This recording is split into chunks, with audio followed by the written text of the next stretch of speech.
tek periudha e hershme e fëmijëve dhe e rëndësinë që e ka ajo periudhë. Prandaj si pediatër, dua të më bësh, them kështu, si një lloj kritike për fëmijët, për prindrit, fakt, cilat janë gabimet kryesore që i bëjnë prindrit në raport me fëmijët e tyre, gjatë kësaj moshe.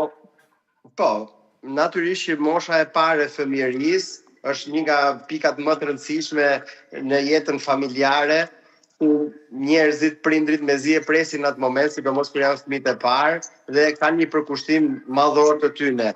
Por bashkë me përkushtimin, ndoshta kur janë fëmijët e parë, mund të kenë edhe vështirësitë e para të një mirëritje apo të një puerikulture normale. Kështu që her pas here mund bëjnë disa gabime të vogla.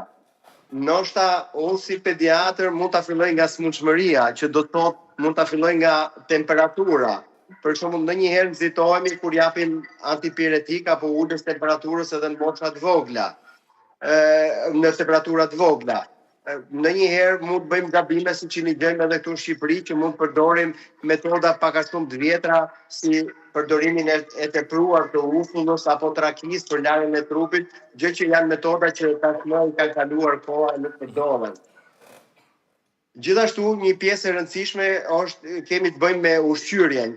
Ushqyerja është një pjesë e rëndësishme që ka fazat e veta, por shpesh neve në jetën e përditshme një gjë që prindrit mendojnë që fëmia nuk po ha, ai nuk po don me ushqy, po faktikisht mund të jenë gabimet e prindërve që në këto raste i japin ushqime të njëanshme, ushqime të gatshme, ushqime të supermarketeve, e këtu mund të jetë një gabim që ata mund ta kryejnë. Një gabim i tjetër i thjeshtë mund të jetë me higjienën, ku parimisht ato e dinë që duhen larë, duhen ndruar, por do mund të neglizhohen. Her pas here në punën tonë kemi prindër që na thonë: "O doktor, fëmia im është skuq poshtë." Atëherë në këto raste neve mendojmë që mund mos jetë ndruar kohën e dur, që do thotë që urina e akutja mund të kenë ndiku për keq.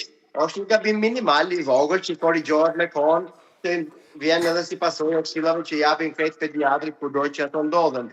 Një tjetër që këshill që mund të ishte që mund bëhet her pas here, sidomos në kohët e dimrit apo pse jo dhe të verës, duhet ajrosen ambientet. Është një tjetër pikë shumë e rëndësishme.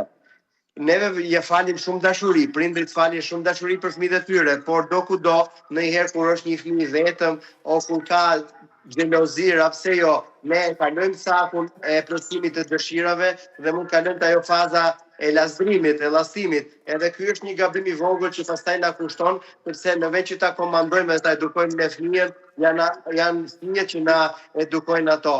Unë mendoj që këto janë pikat kryesore, që mundët i kishim për